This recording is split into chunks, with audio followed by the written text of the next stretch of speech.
is the group table. It makes grim reading from a Moroccan point of view. Portugal on 4, Iran and Spain, a huge match later on. If Iran win that, well, that would put them through to the next round of the competition. Against Spain the other day, his 85th international goal. He's now the top scoring European player of all time. That goal today brings him ahead of Puskas. He's a little bit more to catch Ali Dai, who's the world record holder with 109 goals. But Ronaldo certainly enjoyed today. And I suppose, guys, look, like his day and the Portuguese team, it started real well and then maybe dipped down a bit. Is that a fair comment, Michael? Yeah, they had a great start to the game. Couldn't have started any better for them to get themselves ahead. But they were conservative in their approach, I thought, after that. The Moroccans had a good reaction to going behind in the first half. But the second half of the game, I thought, was poor. Morocco never really looked like they could open Portugal up from open play. They had chances, half chances from set pieces, and as I say, Portugal were able to see the game out, but the second half was a bit of a disappointment overall. Look, Richard, you can spin this two ways. Morocco created 16 scoring chances. They only hit the target 4 times. They had 54% of the ball. Now, credit to Morocco, or do you have a go at Portugal for giving them that much of the ball and allowing them to have those opportunities against bigger teams, more clinical teams? Portugal will be punished, surely. They will be. Morocco aren't a creative team at all. You know, they've had the 2 games now, not managed to get a goal. So Portugal have a lot of work to do defensively. I think as a team, they don't seem to be organised at all. They drop too deep. They push up at the wrong times, and it doesn't look like it's organised correctly at the moment. But we've seen most of the corners that were coming in today. It was Ronaldo who was heading them wide, the near post. So if he has to do all the jobs, then that'll be, I think, even too much for him. Could go on goal as well, I suppose. Some very emotional shots for Morocco. Like that is, look, you have the 2 games that their coach had a huge job to lift them. The manner in which they lost the game against Iran just sort of set the tone for today. They huffed and they puffed, but it just wasn't going to happen. Exactly, and you know, when you look at it from their point of view, they've gone out of the tournament to an OG in a corner. They've conceded from a corner. That's what's cost them, for a team that came into the competition that didn't concede a goal. So it is, I can understand, you know, the reaction, the emotions that they have, because they'll look back and they'll think, how did we lose the game against Iran? And obviously they'll look back at today's game and think, you know, they probably should have taken something from the game. They'll look back at the set piece. I think they had grievances over the set piece. They felt that it was a foul by Pepe, where he runs into the player that's defending the front post area. I think the coach was having some sort of dialogue with the referee at half-time about that as well. So they probably have a grievance on that, you know, and these are the things that I suppose they'll look at and say, well, why did we not go to VAR in that situation and look at that? But it's a sad way to go out of the tournament, really, when you think of the nature of the goals you've conceded. Yeah, when you put it that way, it's awful, actually. Yeah, it really is. You know, and that's it over, you know. 4 years, all the build-up, all the hype in your country to get there. And obviously, you know, it's an OG in a corner that puts you out. Richard, what about Portugal going forward now? Because we began our show today talking about them as genuine contenders to win the World Cup. And when you looked at them, everybody can have a bad day, of course. But when you looked at them there, you're thinking, can they get their hands on that trophy in the middle of next month with that defence and a midfield that allows pressure on the defence? It's not too dissimilar to what they've done at the Euros. You know, they're happy enough to do it and they can play that way and they're used to it.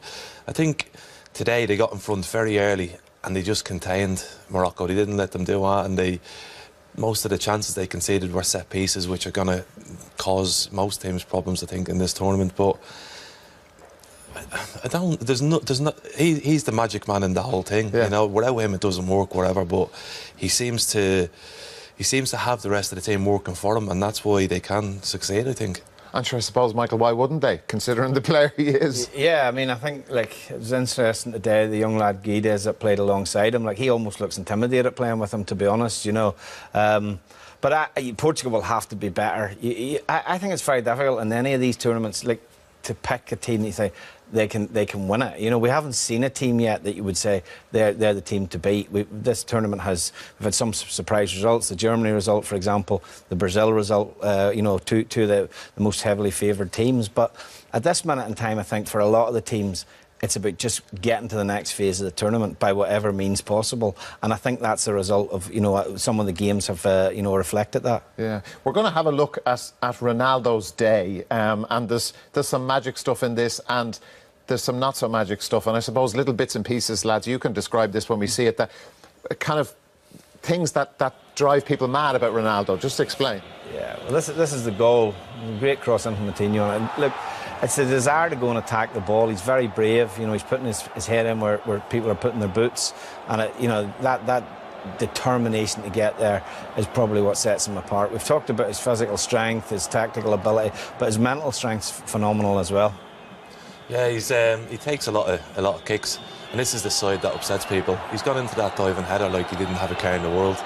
And a little tap on the foot, and it's just a roll after roll after roll. And he is obviously targeted, and he knows if he can get free kicks in certain areas, he's going down. And it's just the extra tumble each time. You don't need it. You don't understand it. And then we go back to his free kick. And like, I mean, this one here, you expect him to do better. It's maybe a wee bit close for him. This is one where he actually gets up after rolling about on the ground, and the chance comes to him. Again, it's great. It's a really poor attempt. Great pass. And Ronaldo comes up and smashes it high and wide. And again, another free kick where it goes into the wall. And then a terrible tackle. Nearly broke his leg. Yeah. But that's the thing. It's like, we love him for what he does with the football, but it's the things like this, trying to get people sent off. You're supposed to be playing the same game and against people that you should respect, and he just thinks it's all for him. I mean, there's a slight touch, but there's contact there, though, guys. Yeah, but not to throw his arms in the air. There's contact there is contact, but you cannot say that the contact justifies the means and how he's gone down. The reaction is thing, and we talked about it with Pepe as well, didn't we? The reaction of Pepe at times, it's something that really it puts you off the Portuguese team. I think a little bit. You know, I mean, I think they're worse for it than, say, other European teams, to be honest. Yeah, but I suppose, look, everywhere this match is being watched in the world today, and there's a lot of places, studio discussions like this will be about him, and that's the way I would imagine he loves it. Yeah, we were talking while the game was on and saying about, it's like everyone's being brought to Russia to play the World Cup just for him, so he can go and win it and he can go and have a celebration and then be happy, because I don't think he sees that another than himself, and everyone else around him is just little pawns playing his game. Well, he will say, and every Portuguese fan will say, well, how bad? Totally, yeah, exactly. You know, as I say, they're looking at the opening two games. They've played Spain, they've played Morocco. They look at Iran as the easier game and as the easiest game on paper. So they've got 4 points. They're in a great position. And as I say, I think they'll believe that they'll get better as the tournament progresses. Yeah. Morocco, and we mentioned the numbers with the chances that they had, Richard, and there were many of them. And belief.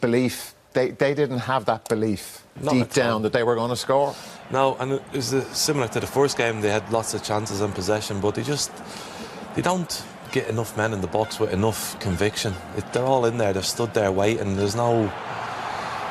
Yeah, there's nothing to it, you know what I mean? It's not a lot of movement. And yeah. This is typical of a lot of the chances. It's a great save here, Patricio. I think actually it comes off Ronaldo in the end, to be honest. It's a tiny, tiny flick. I think it eventually, last touch possibly off Ronaldo.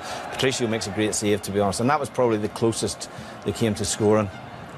But this was their best chances, was set pieces, trying to get the ball in. But they'd go from a good ball in to a bad ball in. It was just the inconsistency was all over the place. And should have done better really with the header there. Look, they're all another. They're all free kicks. A lot of them are second phase. Portugal were poor. There was a lot of this from Portugal where they weren't clearing it. They're hitting first man. You know, for example, we saw one where Pepe kneed it onto his hand and could have. You know, they didn't defend the wide free kicks particularly well, Portugal, at all, and that's what created the chances for Morocco. It's something they look back on and say, well, look, you know, against better opposition, if they do that, better opposition, you would expect to take more of those opportunities. I think when you watch Portugal defend them, they drop deep because they're not watching the ball, they're just watching the players trying to block them, and so often then the ball hits them and drops down, and then they have to react to the second ball. They don't have someone who'll just go and head that forced ball away, apart from possibly Ronaldo. Like the dangers and the risks that they're taking. Now maybe they won't defend like that in the next game, in the last 16 if they get there, all that sort of thing, but you're just inviting problems for yourself, surely. Massively, yeah. They can't do it. I mean, Morocco can't score a goal to save their lives, but they're giving away these opportunities, and once the better team gets it, they will be in trouble. And I can't understand it because the ball's there to be won. They're all big lads at the back, and they just wait and they push and they're trying to foul different people, and eventually they'll come across. If Santos looks back at the game, which obviously they will do, and they'll look back at the opportunities that Morocco had, they'll see the pattern of the game and say, look, we need to stop giving away free kicks in this area, and if we do give them away, we need to defend them better than what we have. It wasn't like they were defending against a team with a real aerial threat either, like a real big physical presence, and they didn't deal with clear their lines, as we'd say, with any real conviction, and so I think when they look back at that, they'll recognise that they need to improve in that area. What about the stuff from Morocco? We saw some good opportunities there and creating chances and stuff, but the play that wasn't so good. Yeah, I felt there was at times a lot of anxiety in their play, which is natural.